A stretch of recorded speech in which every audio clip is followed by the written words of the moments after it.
Welcome to the Bedroom Studios official podcast, episode 21. I am your host, Michael Butts, and joining me today is Mr. Dennis DeVilbiss from California. Is it Napa Valley? Napa Valley, in the north end of the Napa Valley. Calistoga, represent. I'm from Calistoga. That. I wanted to say it, but I was like, where is it again? That's all right. You know, dude, if you forget, then ask questions. That's your job. True, I should ask. Don't be timid about it. Just go for it. Fair enough. So it's definitely been a fair bit since you've been on my turf. It's been a couple years. I was here when the weather was. I'm sorry. Is this a family show? No. I was here when the weather was like way the fuck better. Yeah. It was July, so I like that much better because I used to go out and fish Tony's dock every day. Oh, I don't blame you. Yeah, 5 weeks. So, but I'll tell you what, it really made me realize that I've got a lot of family in Nova Scotia, and it's always great to message with you guys and thank you for having me here and helping me to promote the tour that I'm doing. Yes, so this tour, this was, I keep forgetting the name. It was something about happiness. What was the tour called again? Wait a minute. No, wait a minute. I want you to don't look at your phone. Oh. I want you to tell me what your impression is that the tour is about. Because it ought to evoke a response, it ought to evoke a feeling in your heart when you hear the name of the tour. So what do you think it might have been about? I remember the tour. I remember one word in the tour was happiness. Okay. That part I do remember. So right off the bat, I'm going to assume or take an educated guess that this whole span of locations and dates is about the positivity of being okay. That might be accurate for Barney, but no, there is no use of the word happiness in the tour at all. So before I tell you the tour, let me tell you the story. Okay. Because the story is the reason the tour exists. Okay. All right. And you know, for product identification, I should probably be telling you this about it up front so that you're thinking about it, but I'm going to make you wait. So here's the deal. I got to tell you who I am before I tell you why I'm doing what I'm doing. And I know that we got to hang out, we got to play together some open mics, and you played together over at Pizza Town Cobequid. Yeah. And those were good times. God, I love that place. It's awesome. Miss old Sheldon C. and Arturo and the guys. So I was raised in the church. Okay. I was born to a pastor, a Baptist pastor, and I was born in Missouri at the end of the 50s. And I grew up singing. I didn't get to sing as much as I wanted early on because when I was 2, I only knew 2 songs. My mom said I knew Jesus Loves Me and Shake, Rattle, and Roll, which was a Bill Haley and the Comets tune. Except I guess it didn't go over too well in the Baptist churches, so she wouldn't let me sing because she didn't know which one she'd get.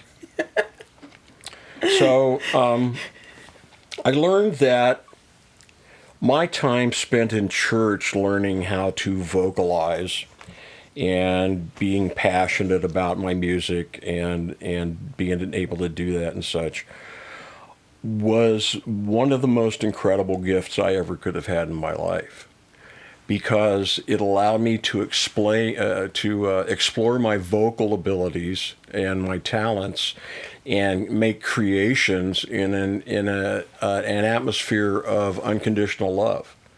Because if there's one thing that the church is big on, for the most part, unless they figure you're like politically wrong or something, but at its heart and soul, the church is about love. Yes. And so there was not much that I could not do and try out and stuff, and I did it all. And it's made me the versatile performer I am. I'm sure it also had something to do with the fact that my musical tastes are eclectic. And as I've grown up, you know, I know old rockabilly, I know, you know, 60s and 70s and 80s rock and roll. I know country, I know Haydn, I know Schubert, I know, you know, Bach. I've been exposed to a broad spectrum of music, and I find that when I create a song I draw on the music that I remember because that's in my DNA. So I grew up singing in the church, started playing my guitar, age of 12. I always have to give credit to my babysitter, Nancy Kincaid. Nancy taught me to play Red River Valley in A. Do you know the Red River Valley? Old off the top of my head. 50s cowboy song. From this valley they say you are going, I will miss your bright eyes and sweet smile. For they say you are taking the sunshine that has brightened our pathway a while. Okay, so I knew that in the key of A. I remember playing my guitar. It was actually my dad's guitar. I borrowed his guitar. And I remember playing the guitar and doing that song. And I would do it until my fingertips were killing me. And then, I don't know what you tried when you first started out, but I thought those little tiny Band-Aids would work really well for making my fingertips feel better. Oh, no. That was bullshit. I couldn't do that. It didn't matter. It's like riding a bicycle. The best way to learn anything about riding a bicycle is ride a bike. Yeah. You want to learn about playing guitar? Play a guitar. Oh, and so I started playing at the age of 12. I actually, my first instrument was the violin, just because my dad had one laying around the house. And so in 5th grade, I went to elementary school and took violin lessons. And I got as far as Twinkle, Twinkle, Little Star and ABCs. That's not bad. Well, no, it's the same damn song, dude. Okay, so I just try to make it sound like I did more than I really did. But the violin and I didn't click, and probably part of it was practicing and having that bastard screeching in my ear every day while I was trying to practice. Yeah, that's never and fun. It's kind of like it'd be kind of like going to the dentist and drilling your own teeth. It just has no allure whatsoever. No. But for some reason, I thought the guitar was cool. I actually share birthdays with some rock and roll legends: Elvis Presley, David Bowie. Oh my goodness. Robbie Krieger of the Doors. And let me see. There was a fourth guy. David Bowie, Robbie Krieger. Anyway, I'll think about it later. And then I'm really brilliant, and I guess I could get around really well in a motorized wheelchair, because I'm also, that Stephen Hawking was also born on the 8th of January, the astrophysicist. So I grew up in the church, started playing guitar when I actually got to be about 14, 15. We moved out to Las Vegas area. My dad had his own church there, and I ended up, because I was getting better and better on the guitar, doing the music for church. Okay. And that was also where I started writing my first songs. My first song was a Vietnam protest song. And the reason that Vietnam was important to me was I was approaching the age of 18, where I was going to be drafted. I remember this story. You said which would have been I would have been legal for drafting at 1975 January. Oh goodness. And I wrote this Vietnam protest song, and it's about a kid that goes there and he's too young to be there anyway, and ends up saving his buddies' lives and stuff like that. And so I dabbled a little bit in songwriting. I wrote some worship songs. I mean, when you're in church, everybody has their little tunes, and they sing those in church, and sometimes people come up with something new in church, to sing. And I didn't realize it until more recently, but my father set me up to be a musician every fucking chance he got. He just did whatever he could to promote me doing that. Really? And I hear all these hideous stories about families, and that's not my story, because I just had unparalleled support. He also promoted me as a police officer every chance he could, and I ended up being a cop for 17 years. So I loved my dad. Life was good. I grew up. Everything was moving along. January 8th of 1978, my dad, brother, and sister were killed by a drunk driver. Oh. I was working as a security officer at the Aladdin Hotel in Las Vegas. I went to bed at about 11 o'clock. I went to bed when I got off my graveyard shift, and then I got up to see everybody off. Then I went back to bed, and then the phone was ringing. And it kept ringing, and it kept ringing, and it kept ringing. And I was the only one there. My whole family had left on vacation, right? I answer the phone. It's the National Park Service at Lake Mead. There was a drunk driving collision. My dad, brother, and sister are dead. My mother was in intensive care. My little brother was unscathed, but they didn't know where the hell he was. So, I had to deal with that shit. So at 21 and a half, I was responsible for all of the funeral arrangements, burying my dad and brother and sister, and being the man of the house. I hadn't realized until more recently, because I've gotten into transformational coaching, and we'll talk about that a little bit. But what I missed out on from that point forward in my life was having my father's guidance and wisdom. And there's a lot to be said for having the confidence and love and dedication of a parent in your life that you can always depend on. And while I wasn't physically traumatized from that event, it pretty much fucked up my universe. Because I had to absolutely, totally, without any support whatsoever, redefine everything that I was. And so we did what we could. We all got along. Soon after that, my little brother sings, plays brass instruments. He was going to school over at Chaparral High School in Las Vegas, and they called him up and they said, "Hey," he said, "you want a vocal scholarship to UNLV?" And he said, "Nah. Because my brother sings, you might want to ask him." And so I got a partial vocal scholarship to perform in the University of Nevada, Las Vegas choir, ensemble, and chorus. And I've performed in some nice halls. And all of these things, what all of these things were doing musically were creating confidence in me. All right? I don't need a guitar to make music. I am music. Folks talk about all the time. You see on like these gig sites and stuff, where people say they want a guitar playing vocalist, but they really don't. They want somebody that can go over and sit in the corner and play, King of Pain over and over and over again, just doing lead runs, right?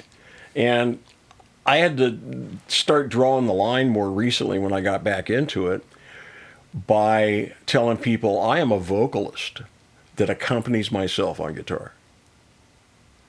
Now, I have a unique style, and we'll talk about that, but, that's where that's all born of.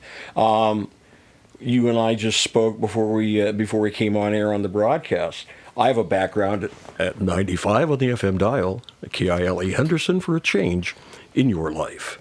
All right? That's what I used to do. But I was a 15-year-old kid with an FCC license, okay, Federal Communications license, before I had a driver's license, and I was in charge of a 100,000-watt FM radio station, the biggest one in the state of Nevada. And it was because my dad was the assistant manager, and I got it. Oh, and I understood how to do it, and I was pretty fucking good at it. I did it for 8 years. I did it after his death, and it just at one point just kind of got not to be what I wanted to do anymore, so I stopped. But I have a lot of great gifts that my mom and dad gave me, not only as being my parents, but they were both absolutely phenomenal supporters and cheerleaders, and really somebody that I could put my faith in and my trust in, and I always knew what was going to be there when I needed it. And it's so sad, it breaks your heart if you stop and think about it, because there's not many kids today that have that. You know, the world's kind of a fucked up place. It's a very unique thing to have a nuclear family that stays together, that the parents are well adjusted, that they could focus on doing whatever it takes to make that family unit work in the world. And I my hat's off to anybody that can make it happen, because there's so many damn things that are pulling and you know, keeping you from doing that, and so many obstacles. Yeah, it's a rare commodity to see families like that. Yeah. Nowadays people won't, you know, ask, but like when, you know, we're all kids, you know, everyone was, you know, 20-something years ago, everyone was like that. Now it's, you grow up, 2 decades pass, and it's just like, it's a rare commodity, or just very hard to come by. It's very scarce to see actual strong, supportive families. And you know who they are, those kids that are raised in those families. All you gotta do is look them in the eye, and you know that they're comfortable with who they are. Yeah. The only difficulty I had was we moved so much. I went to 8 different schools in my 12 years of public education. Jeez. And I was always the new kid. I was being bullied when I was going to Boulder City High School when I was a junior. And I was 6'1", 210 pounds, and playing football. But I was getting crap from everybody in the school because I was new there. And I didn't fit in, and I was, you know, the preacher's kid, and so I didn't go out drinking and partying and all that other kind of shit. So what? And it took me a while to deal with that, but I learned that eventually the benefit of it was I know how to stand on my own fucking feet. There you go. You know, There you go. and if you want to stand with me, come on. If you don't, no big deal. That's pretty much fun. You know, that's all part of the deal. So, you know, I grew up with that influence. I grew up with that support. I became a police officer. I was a police officer for 17 years. Started in California. Went to Northern Nevada, outside of Reno. I was deputy dentist. I always like to tell the story when I was a deputy there. I was a deputy sheriff, volunteer firefighter, intermediate medic, deputy coroner, dare officer. Oh. I had a guy giving me a hard time one time. I looked at him. I said, dude, I can kill you. I can bring you back. I can set you on fire. I can put it out. And when it's all said and done with, I can legally declare you dead. Do not fuck with me. And the guy looks at me for a second, and he gets this funny look in his eyes, and he goes, that's pretty good. I said, oh yeah, say no to drugs. I was waiting for that one. and you know, I hit my stride as a resident deputy for Lyon County Sheriff's Office. Jim Vick, I know you're gone, but I want you to know, boss, that I'll always love you for believing in me. Because he took a kid that wanted to be a cop more than anything, that got bounced on probation from the first department I went to. And I was feeling pretty low. And I was at a Full Gospel Businessmen's Fellowship meeting in Northern California, and I was helping out with the music. This funny old guy with a gimpy leg comes walking up to me, and he said, I understand that you want to be a police officer and you got bounced out of your last position. I said, yes, sir. He said, you want to come work for me? I said, I sure do. So I got there, I got uniforms, I got a car, I got radios, I got ticket books, I got all this other shit. I got sworn in. We're getting ready to walk out of the sheriff's office so that I can go do my first shift. Jim Vick looks at his secretary, looks at me and goes, do you think we ought to get him to fill out an application? After all that. And she looks and she kind of chuckles. She goes, yeah, Jim, that might not be a bad idea. But that man was my champion. I became his dare officer. The kids called me Deputy Dennis. I had my own call sign. Oh. I was doing the dare program. I said, hey, boss, I said, wouldn't it be cool? I said, everybody listens to their scanners here. I said, wouldn't it be cool to promote the DARE program and you give me the call sign of Dare One? And he I like goes, that. he goes, There one. I'll tell dispatch we can do that. So every time I came on, my badge number there was 426. I'd go sign on. Lyon County 426. Go ahead 426. Lyon County Dare One is in service. And she'd come back, copy that Dare One. Have a good day. And I'd go around. I was the guy. He goes. Anything that has to do with a kid, you're it. He repainted my patrol car. Oh my God! He sent really? me out to PTA meetings. He sent me to the county fair. He sent me to special days at the school. I was already spending 4 days a week at the schools doing the DARE program, which is an empowerment program for fifth graders. Here, it's sixth graders. Okay. Yeah, But still have it's mine. the same stuff. Yep, I still have my diploma hanging above my bed. There you go. Yeah. So what are the ways to say no? Remember any of the ways to say no? My guy, it has been 15 years. You think I remember that? You might, because actually the stuff that I was trained by the LA cadre. DARE came out of the LA Police Department. Yep. And we were trained, and I actually won the medal as the leading officer in our group of instructors at the academy there. So that was a big name. And that part So- I vaguely remember because we were quizzed on it. That part I remember came out of the States. So the ways to say no are walk away, Yes. cold shoulder, reason or an excuse, Mm-hmm. or just say no. And you can make use of all those things. And also there's like safety in groups, and there's talking about gang violence. And I loved it when we did the presentation on the media. And we talk about the media, and I say, you know what? I said, my family and I are going to go visit my mom in Las Vegas. We're going to go hop into the Suburban, get all our bags in there, and we're all going to fire up a piece of juicy fruit gum. You know why? Because the taste is going to move us. And they'd all like, what? And I said, wait a minute, you don't believe, just because that's what they say, you don't believe that that's the truth? I said, what else do people tell you that you shouldn't believe? I said, do people sell cars? Everybody's like, yeah, of course they sell cars. I said, why do they sell cars?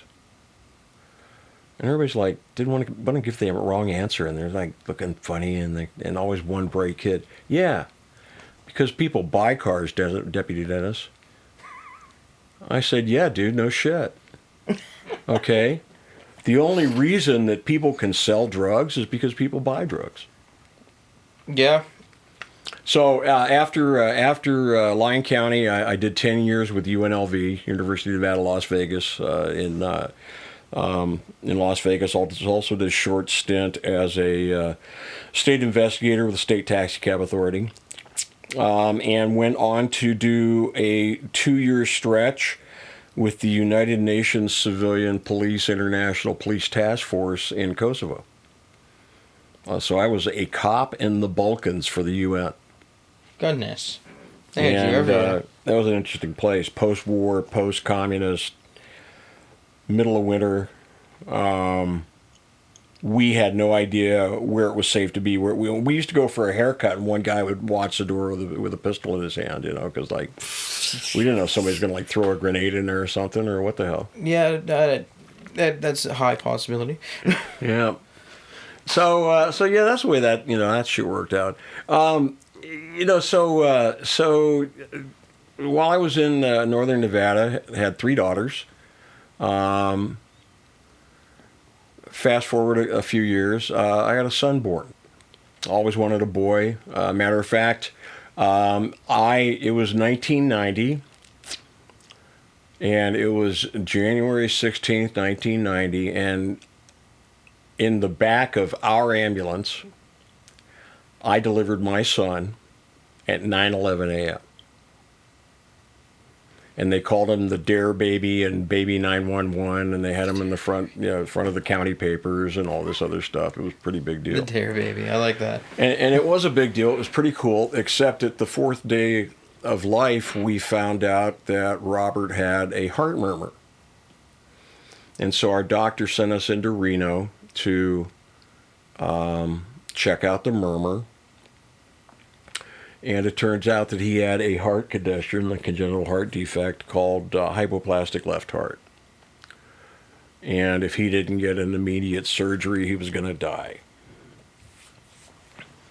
So we got him the best surgeon that we could find. Went to Stanford Medical Center. They had to keep him on supplemental oxygen and stuff for 5 more days until this doctor returned from England, where he was receiving an international medical award.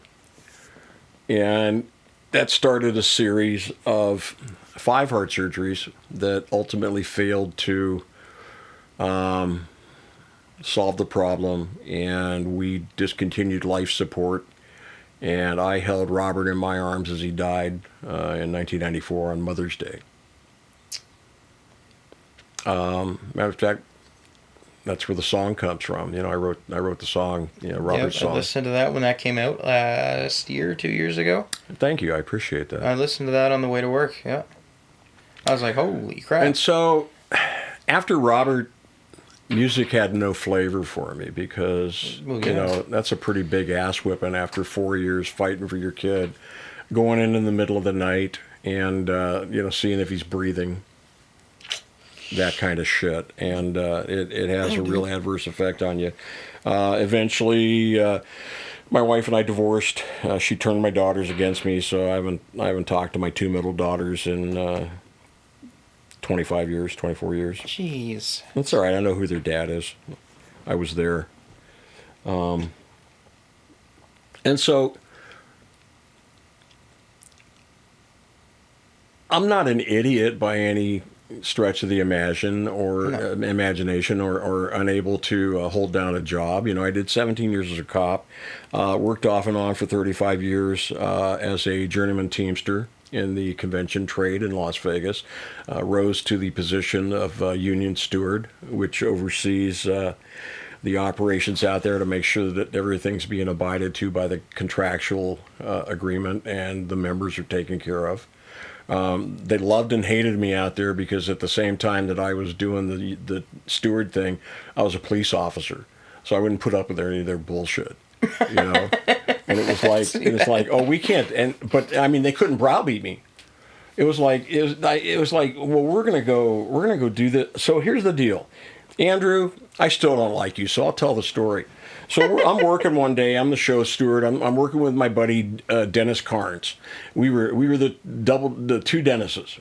Oh yeah. They called me Cadillac because my last name begins with DeVille, and they called him Double Time Dennis because that motherfucker would stay and create double time for himself like nobody's business. And he would do it with a straight face, and nobody could tell him what to do because contractually, the steward makes the call. So we're over someplace, and one of the supervisors from GES, his name is Andrew, and they put these supervisors out there to stand around and watch us, and they have no job but to watch us and watch when we make mistakes, and everybody makes mistakes. And so it's very depressing in your job to be standing out there doing your job, trying to do, because nobody goes to work and does a shit job. People go to work because they either think they're doing a great job or they really want to do a great job, and things just happen. So I go over there, and Andrew wants to talk to me. So I call my union rep, who happens to be my other steward.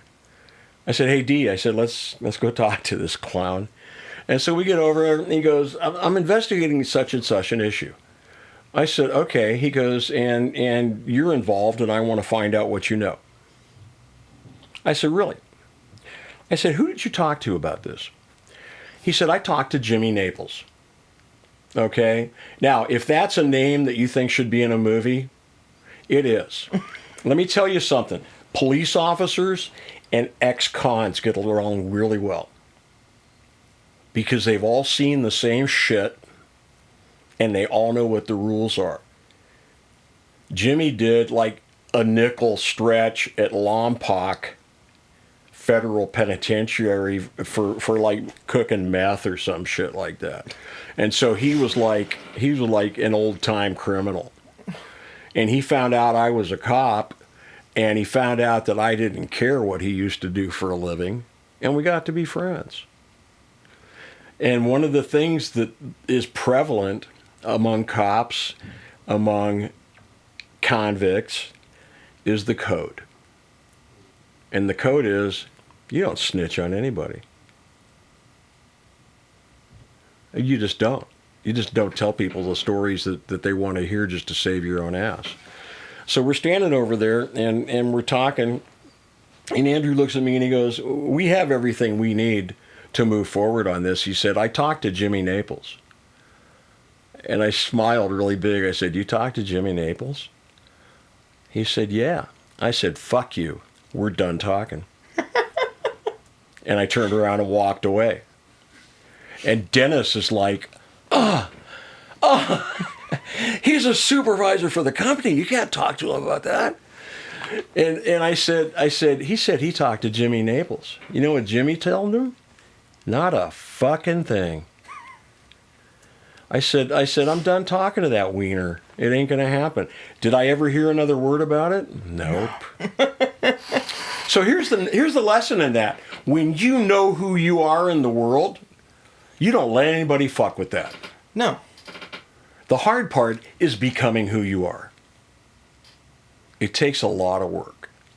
And so I see Jimmy later that day, and I said, dude, did you talk to Andrew about such and such? He goes, yeah. He said, you know what I told him? I said, you didn't tell him a fucking thing. He goes, that's right, bro. He goes, I got your back. I lost Jimmy. He had an operation and died on the table because he had some complications with the anesthesia. I found out about it when I came back from my first stint working in Kosovo. But while I was on the show floor, Jimmy comes rolling up on me, and you know the denim 3/4 length yard coats that you always see in the jails and the prisons and stuff? They look kind of shitty, right? Most comfortable motherfuckers you ever seen in your life. And Jimmy comes rolling up one day, and I'm on the cart, and he calls me over. He jumps off of his forklift, and he's got this brown shopping bag. He says, I got something for you. Oh, boy. I said, really? And he pulls out this blue denim yard coat, and he flips it around, and on the back, embroidered about a foot tall, is the emblem of the Teamsters. Oh, you put work into that. He looks at me and he said, you're my steward. He said, I hope you'll wear this. I said, motherfucker, I will wear that with pride for the rest of my life. And it was soon after that Jimmy died. I still have that jacket. I still put it on every once in a while just because I love that jacket. Did you bring it with you? Yeah, sure. I wanted to make sure that I was overweight on my 50-pound bag, so I just put everything in. I think I got the kitchen sink in that bitch. Oh, dude, I'm checking in my bags, and I'm talking to the little girl. I'm always stressed out because I hate paying for luggage. You never used to have to pay for luggage. And so they want like a fucking $100 for 2 bags anymore, you know? And I'm looking down, and first thing that I'm thinking is I got to stay under the 50-pound limit, because otherwise they charge you an additional like 50 pounds or $50 or something like that. And so I'm sitting there with the girl, and the bag's on there, and we're waiting for it to settle. And all of a sudden, the printout is like fluctuating all over the place. It's going up to like 60 some pounds and all kinds of weird shit. And I look up at her, and I just catch her out of the corner of my eye when she throws an elbow into her coworker who's standing behind her, who came up and was fucking around putting his foot on the weight scale. Oh, what a wiener. I looked at him, I said, I don't like you. I said, get the hell out of here. Now, for some reason, they didn't charge me anything for my bags. Oh, you got off scot-free? I don't know. Somebody's looking out for me. If you're giving a gift, don't complain, I guess. I got a couple good gifts the other day. It was awesome. So here's the deal. Let's fast forward a little bit. So after the trauma of losing my family, fighting 4 years for Robert and losing that battle. I wasn't a big believer in dreams. Because what the fuck good is it when all this bad shit happens? That all changed in January of last year when I met a man. I'd actually known him from COVID casually, but he contacted me and he asked me to be part of his group, which is called the Domino Project. And he's a man by the name of Nick Bottini. He's an internationally recognized transformational coach, music teacher, just a brilliant, deep, loving, pure, integral, insightful kind of guy. And he invited me into his group that everybody was paying $1,000 for to be in this group. Oh my goodness. Okay. So it better be. He said, I wanted to invite you to be in the group. He said, I think you would have a lot to share, a lot to offer. And I'm like, shit, I don't know. And so the first day in this group, we're all introducing ourselves. So like, I'm shy, not. So I jump in there and I said, hey, I'm Dennis. I said, I'm not a coach. I'd like to do a world tour someday. And, I always wanted to be in Ireland for St. Patrick's Day and, then maybe do something else. And I had a little, intro thing and I was done. And Nick said words that I'll never forget. Nick said, Dennis expressed a dream. There it is. And it's incumbent upon us to do whatever we can to make it happen. And I'll tell you the why behind that is after being with that group of people for 14 months, it's because that's what we do. We deal in dream results as transformational coaches. So the Dream Chaser World Tour, that's what it was born in the first week of January in 2024, and I created it from fucking nothing. So, which is where you create things for your life. So with this tour, how many locations have successfully got your hands on? I am playing in my hometown, okay, Tallinn, Nova Scotia. I'm going to be there tomorrow night at Grant Yetman's place, winging it. I am going to be heading to Dublin, Ireland. I'm going to be there for St. Patrick's. They don't have a day; they have a fair. Oh, and I don't doubt that. It goes the whole weekend before St. Patrick's Day. They're so flooded with stuff.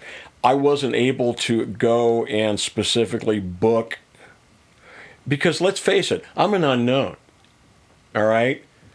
And I'm not going to go tell people I'm blah, blah, blah because I still have to find out what Dennis's appeal is, And so I just want to be there for that. So after I do that, after St. Paddy's Day and another day to recover from St. Paddy's Day, because I'm telling you right now, my two best friends while I'm there are going to be Guinness and Jameson. That's just the way that shit works.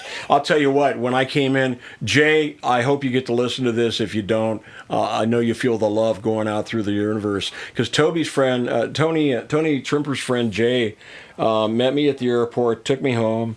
I got settled in and stuff. And he's a whiskey guy, and he starts poking around. He goes through Tony's whiskey stash sitting there in the kitchen, and he goes, "Oh, this one's pretty cool." I said, "Oh, what is that?" He goes, "Jameson's, Black Label, triple distilled."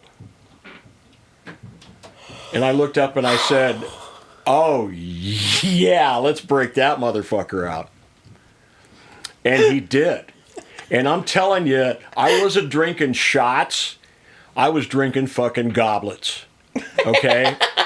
And so I got my first one. I shit you not. It's one of those wine glass tumbler things. Yep. And there was a giant ice cube in the middle, and that bitch was half full of Irish whiskey. And I looked at him and I smiled because I don't know if you've traveled like I just got done traveling. I was up for 30 hours. Okay, I've not been that level. And Porter Air, you fucking suck. Okay? You don't do on time. Your people don't do a good job. I can't say that about. I mean, the group from Toronto Pearson, that was a good crew. You guys really did well. But that flight 656 out of Vegas, they had to stay at the gate for an hour because they couldn't balance the plane. They said. What? They couldn't get the numbers right, and everything wouldn't add up and shit. And it made me miss my. It made me miss my connection at Pearson because I was coming to Pearson, I had to deplane and go through customs and then go back and get on a plane again. Well, I'll tell you what, if you have a connecting flight with any of these motherfuckers, it's all the way at the other end of the terminal. Oh, yeah. Without fail. And I'm hauling a backpack. I'll tell you what, I didn't realize how heavy that Stratocaster would be hauling that bitch around. But I got it in a little gig bag. I got my Strat with me. Oh, they didn't break it. Huh? They didn't break it. Nobody's touching that bitch. That rides with me. Oh, that was the carry-on. And I put that in like the cheesiest little gig bag I could find because when I look at them and tell them it's an irreplaceable custom $5,000 Stratocaster, and the reason that I have it in this bag with me is because it stays with me. You asked for 2 fragile stickers. No, we don't do fragile stickers with that bitch. Now, see, the flip side of that is I've dropped it. I got dings in the front of it and stuff like that. I mean, it's road worn. I've had it for 30 years, okay? But I'll be goddamn if somebody's going to damage. There's a difference between, oops, and somebody else. It's like family. Family can tear the shit out of each other, and you get somebody in the next booth over saying like, yeah, your kid's a dumbass. They're going to get their ass whipped. Oh, yeah. 100%. Okay, that's just all there is to it. And when somebody comes up and when the cops show up and they tell them the story, they're going to look at them and go, yeah, we're 10-8. You know you shouldn't have done that. Okay. Find your own way to medical. See you later. Okay? So yeah, and Porter, I mean, they got to be... I don't know if they're inexpensive, but they are cheap motherfuckers. Their seats are the most uncomfortable thing I have ever sat in. And I've sat on like 5-gallon buckets, and I've sat on like wooden pallets stacked up in the rain and 40-degree temperature in Vegas when I was working, eating my lunch. I mean, I've sat some shitty places. And it was so confining, and no, I don't know what the allure is for your planes or who thinks it is that they're doing a great job for you, but that whole travesty was just horrible. I've yet to have Porter. Going to Nashville was American Airlines front and back. There you go. Yeah. Well, see, they have cushions. Oh, yeah, they do. They do. Half hour, I'm out. I'm out cold. Yeah, see, I couldn't do that because the seat was just so uncomfortable. It wasn't ergonomic. It wasn't shaped to my body. I couldn't move it. Gross. It wasn't these rails on the bottom of your microphone stands. Yeah. That's about how thick the armrest was. Ew. Yeah. Okay. Total minimalist. It was. So anyway, what were we talking about? Oh yeah, my life story. So I got in with this group of transformational people, and Nick Bottini made me believe that I could do anything that I want to create. I could do anything I put my mind to. And so here's what the story is behind that. One of my favorite lines recently that I've developed since I've gotten at transformational coaching, I found it on Facebook and I made it my own. Don't believe everything that you think. And here's the thing about that. We do not think with a clear mind. We don't think with clarity. A guy by the name of Jamie Smart has kind of copyrighted that phrase of clarity. But what I'm talking about is,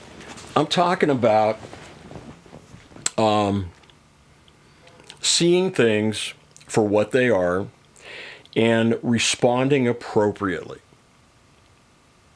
Okay. All right. And we have thoughts. We have a mind that processes what we see and hear around us. And we have a consciousness that's tied into the universe. Okay? Oh, I don't believe in God. Well, I don't give a shit. Whatever the name of your higher power is, it's out there.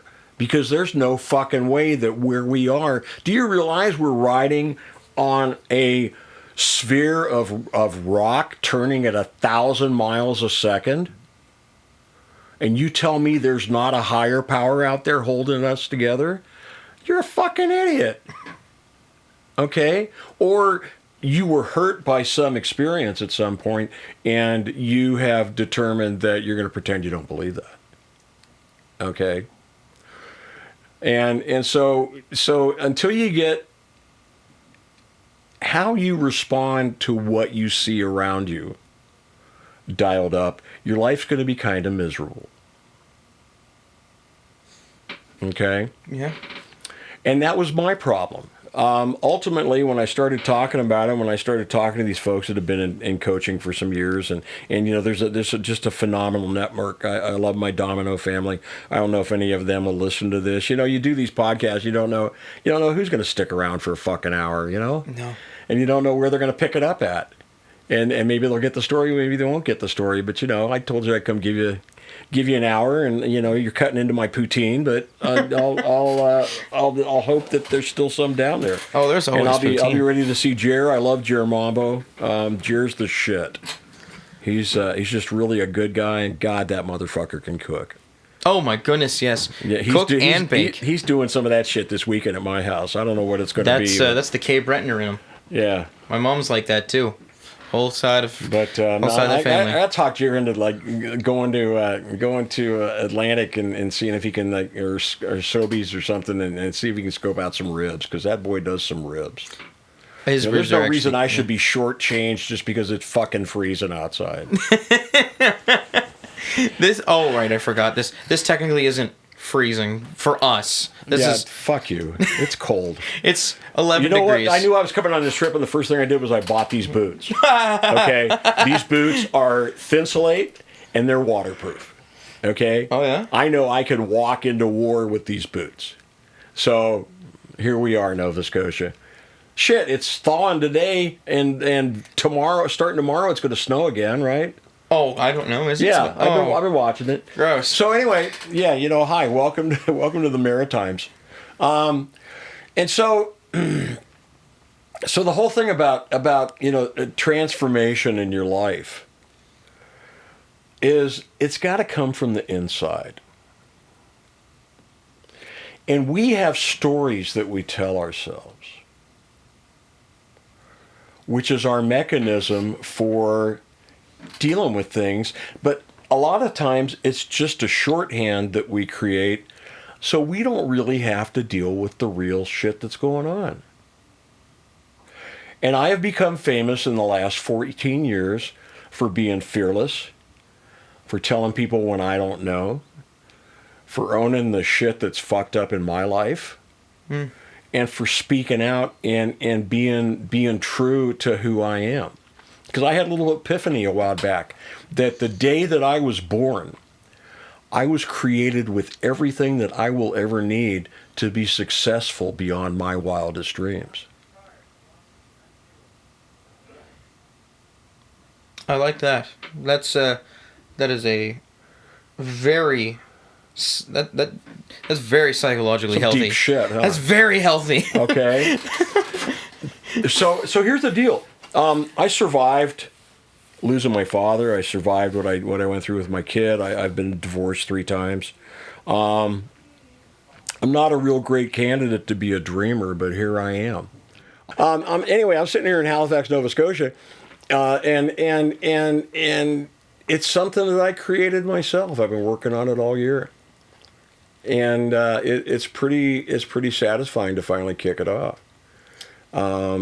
And it makes you bulletproof when you realize that you can create with your own mind and your heart and soul and being whatever you desire. Yeah, you are in control of your own strength. Right there. But we let people rob that from us all the time. The people that do let people rob it from them are not strong. No. Not at all. In Or the they've music, chosen not to be. They just want to. So here's the deal. I realize that people have gone through some bad stuff. yes. But when did they go through it? Today? So it's possible to rewrite whatever's going on in your life beginning now, beginning today. You ever want to read a great book? A guy by the name of Michael Neal wrote a book called The Inside Out Revolution. And what's happening with your belief system isn't things are happening out there and it's getting into your head. What's happening is you're seeing things and you are creating what it is that you're acting on. Okay, so kind of like the brain is struggling for reason, regardless if reason is factual or not. Let me make it easy for you. You're a baby and you think the stove is really pretty. Yeah. Because there's something, I mean, you got to admit, there is something about clean, fresh, white porcelain that's very attractive. I mean, that's why they have it in kitchens. That's why they have it in the hospitals. Because you can see when it's dirty. You can see when it's germy. You can see when there's food on there. Okay? And it may be a really great thing to be around and to have physical contact with until the one day you walk up and you find out that that bitch is lit. And when it does that, it absorbs heat. Mm-hmm. And if you go put your little finger on it, you're going to find out, you're going to become a true believer, and you're going to find out that day, and instantly your belief system will change to where you believe that that stove can burn me. All right? It's like that with any other belief system that you have. You don't need to build another belief system and then push that one out of the way. I can be sitting here talking to you and have a conversation with you and come in here believing one thing, and through that conversation, through reasoning, through exploring different options and the possibilities of my life, come out of there a completely different person. Because I don't have to deconstruct a belief system that doesn't work for me. You build. I just have to adopt a better one. You ever do any construction? Remodel? Kind of. Okay, so to remodel a house, you got to strip all the shit out, send it to the dump, clean it, go in there, sweep up, get plans and stuff, Been there, and then done go that. back in and build. Okay? Yep. To establish a new belief system, all you have to do is start believing something else a different that day. That's it. So I got back into songwriting after Robert died during COVID. Matter of fact, that's when I connected with all of you guys. That's actually where some of my best songs come from. And I'll be doing those tonight at Germambo's open mic at Little Freeman's in Sackville. After I've had my poutine and maybe a beer or two. I'll play drums with you. There you go. You got to stay up on my Corona song because I got a lot of breaks. I'll make it simple for you. I'm trying to go off memory here. I remember you playing it. I got to remember the breaks though. Yeah. So I had gotten away from doing anything musically, and one of my friends, Donald Chance, Donnie just died about a year and a half ago. But he will always be my friend. I will always speak of him in the present tense because he will always be part of my life. And Donnie and I were having a conversation. I played him a song I wrote for my daughter Heather. We went to high school together. He was also a preacher's kid, multi-instrumentalist, performer with Marshall Tucker Band. He was a reporter for the Scripps Music Service in Texas. And Donnie told me a very kind thing one day. He goes, "You really need to get back doing this." He said, "You have a sound that singer-songwriters would kill for." He said, "You're supposed to be singing and writing songs." And so that's where that started. And, I ended up being part of the groups where you guys are involved, where Tony was involved. You guys threw me a Zoom birthday party for my 65th birthday. I don't know if you were part of that, but I'm sure you heard of it because it was fucking epic.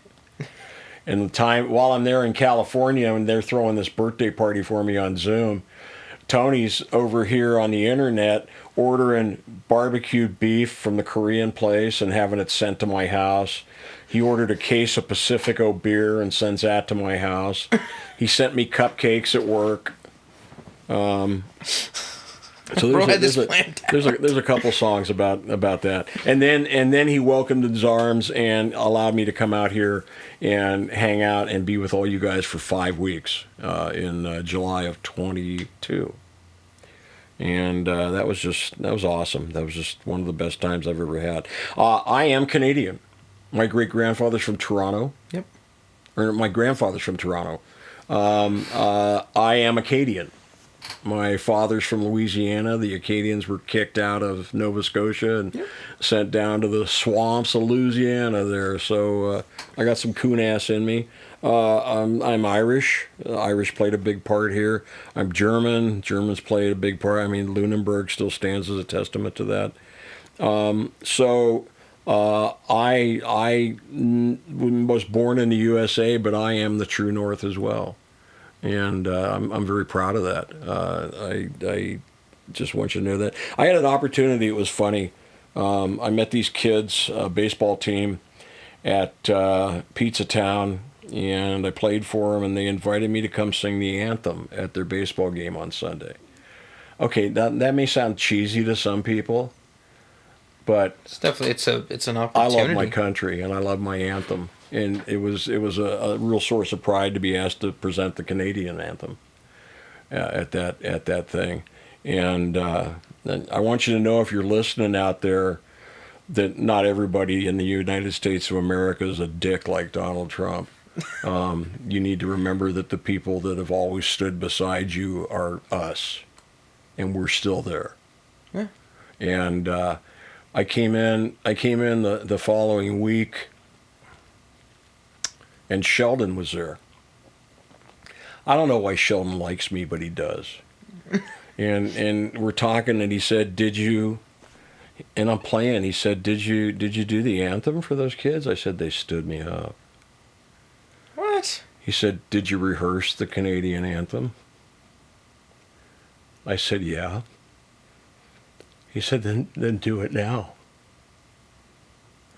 And we stood there at Pizza Town, Cobequid, at 6 o'clock in the evening on whatever the fuck night it was.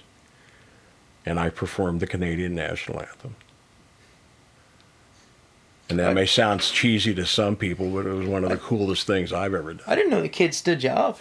They did. I drove all the way over there, and they never, yeah. What? Oh, yeah. It was supposed to be a... It's supposed to be a cool thing. It's supposed to be a scheduled baseball game, and they're just not there. It was a scheduled baseball game, but there was nobody there that I saw or recognized, and I just quietly went to Tony's and drank beer. Oh my God! But that's how life is. There's always fishing. Well, if the lake isn't frozen. It'll fall soon. Pretty ugly out there. Dude, I was fishing like a son of a bitch. I was out there at the lake every day fishing and having a good time. I love you, Tony Trimper, for being my champion and being my host. And, I didn't know what I was going to do this week. And Tony calls me up the other day. He goes, "Hey, stay at my house. I'll give you my car." I said, "Okay." He goes, "Take care of my dog." I said, "I love dogs." Dozer, what a pain in the ass that little guy is. He said, "No, man. He's a cutie. Look at this shit. Do not play with him right now."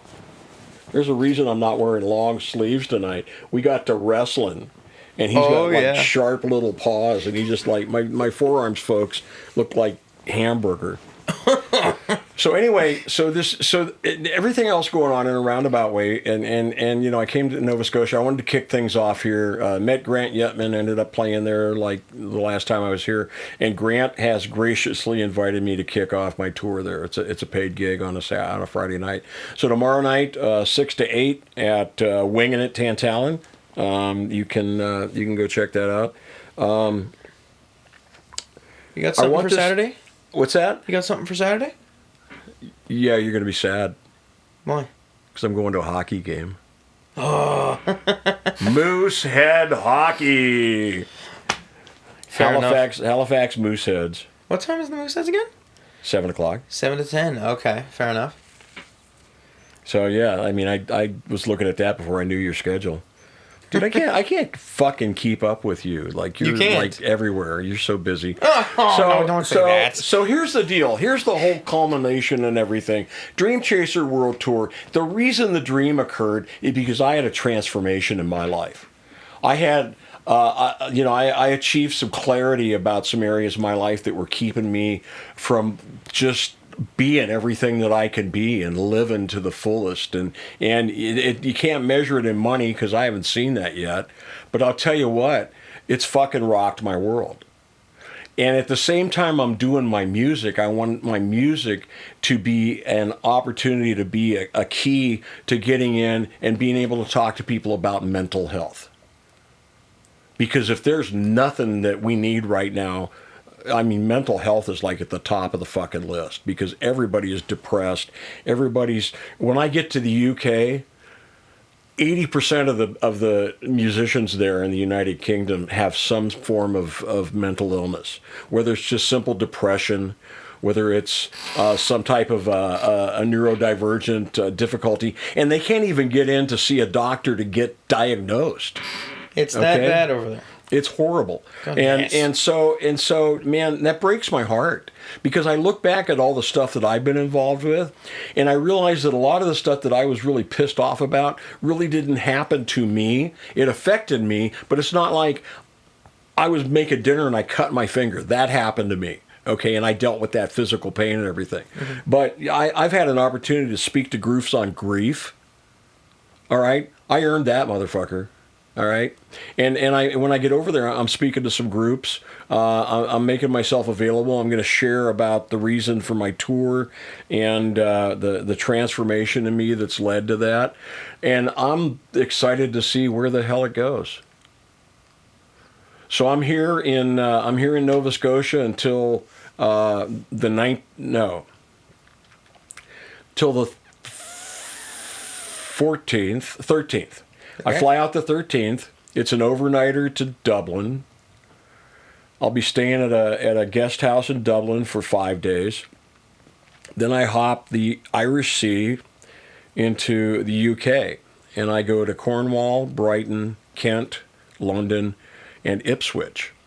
After that, one of the folks that I have come to know as a part of this group, there's some big deals in this group. The first conversation I had was with a gal, and I'm talking to her, and we never had the discussion, and I'm having this whole hour-long conversation. And so finally I said to her, so what do you do? She goes, well, I'm a manager for a fairly well-known artist. Her name's Annie Lennox. Just casually. And I'm thinking, like, that's because that's her life. Fair enough. And I'm thinking, what the fuck is she doing talking to me? Okay. But I've kind of grown into it. And so on the 7th of April in Amsterdam. Oh, you're going a distance. At Zaal 100, which is a local concert hall, I will be opening on a double bill with an artist by the name of Bloom de Wilde. Bloom is a platinum award-winning singer, songwriter, performing pop diva, and had a European #1 song. And she set this up to promote me. Just casually. It's what my group does. And so I've been telling people, you know, the biggest deal was getting on the road because I'm not sure what exactly is going to happen with this whole tour, but it's changing my life, and it's going to be my calling card for whatever I do for the rest of my life. So, do you feel like there is more of the dream that can be fulfilled, or do you think you have reached a satisfactory level with this dream? I believe that there's so much more to the dream I can't even begin to imagine. How many stars are above Nova Scotia right now?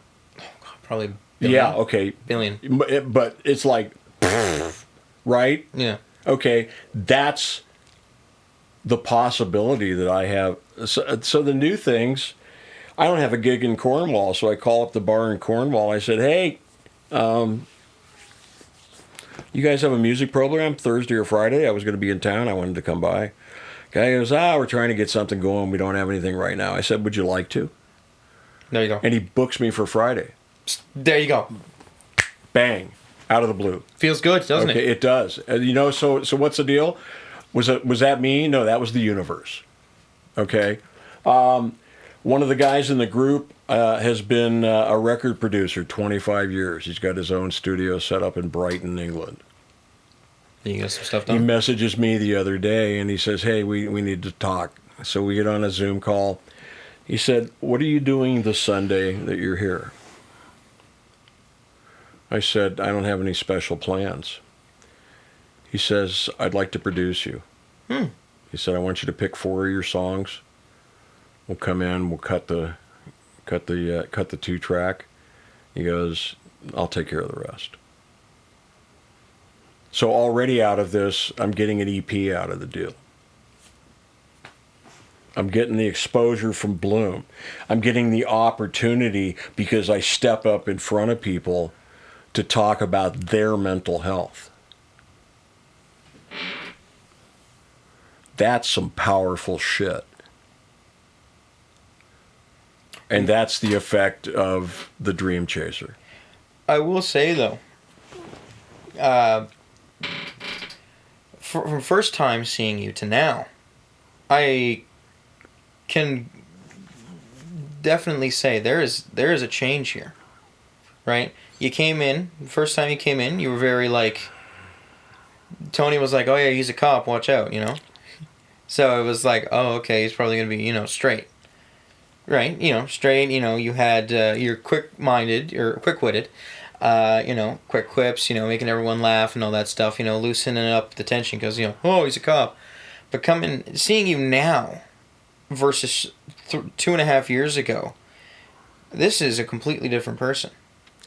You have made a complete 180 from when I've seen you last.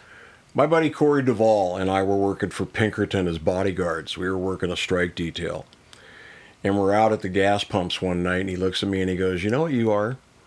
I said, watch it. What are you going to tell me? He says, you're a juggernaut.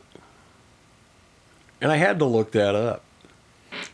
And what it means to me is irresistible force, unquenchable fire. And there's a song there.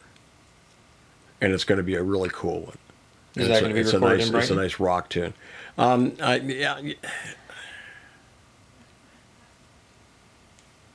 No. I'm gonna do some of my stuff that I've already had that I wanted to produce and I've been working on. Okay. But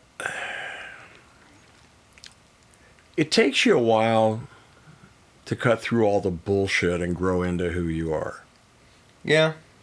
It takes a while to worry about what the fuck somebody else thinks about your life and how you live it.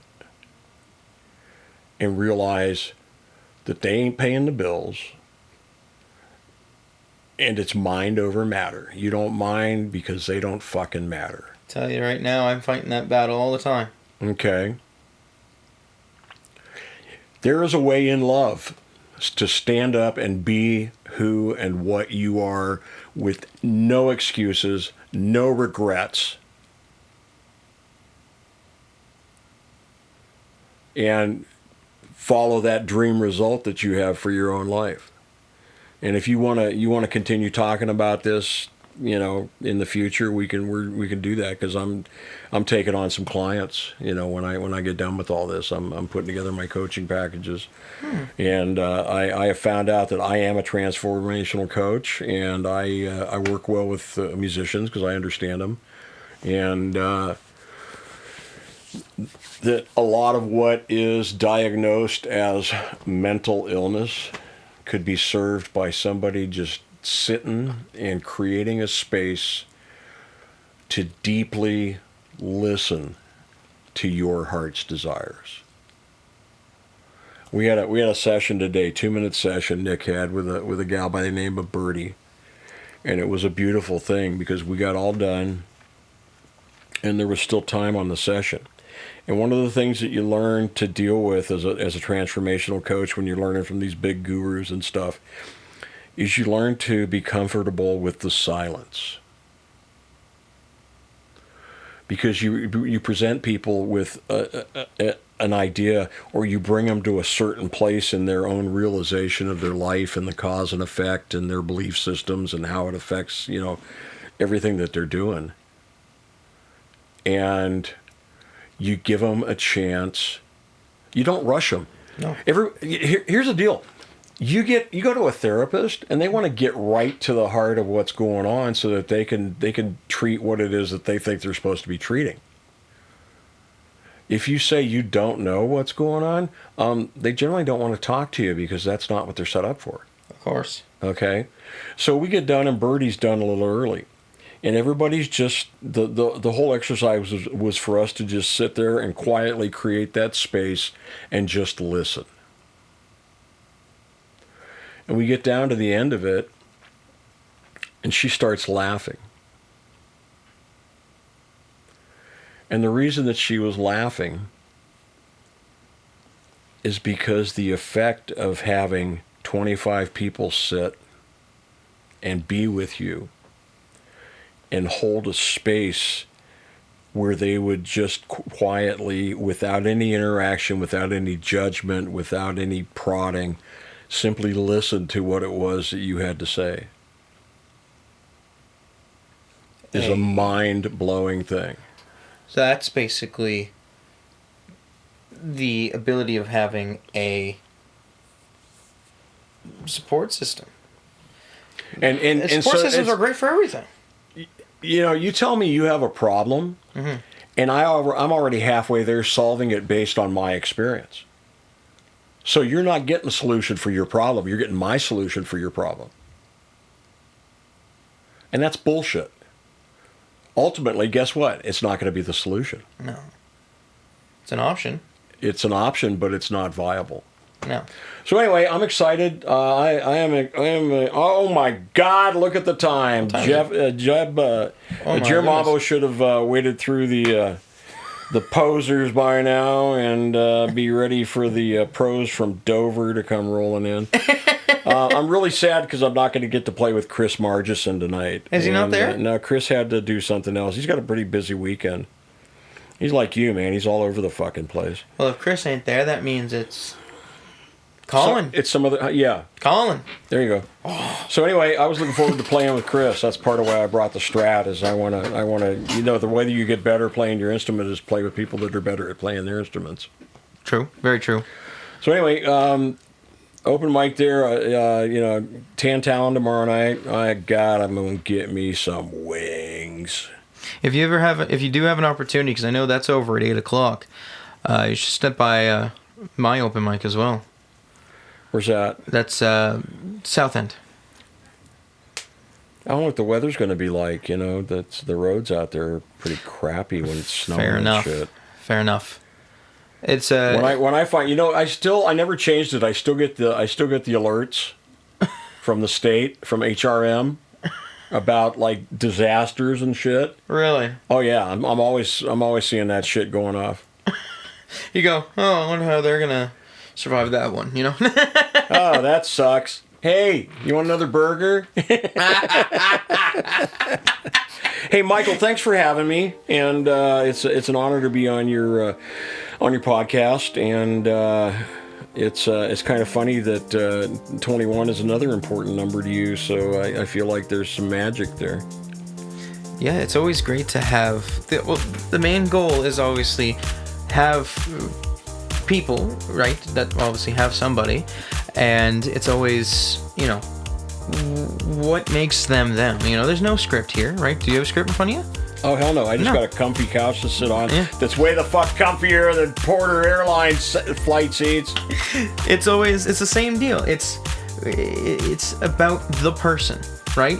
Every person's episode, their name's in big bold, right? It's who, what, where, how is this person, and Everyone gets the opportunity to express themselves. And poutine with smoked meat. Extra gravy. That too. Maybe even some extra fries. Oh man, that's gonna be what? $30? No. Oh no, dude, I'm famous. Somebody will pick up the tab. Fair enough. All right, love you, dude. Thanks for having me. Well, thank you for joining in before we go destroy some poutine. Because I'm gonna go destroy some poutine with you too. I kind of think of it as supporting the local economy. What, just poutine? Whatever.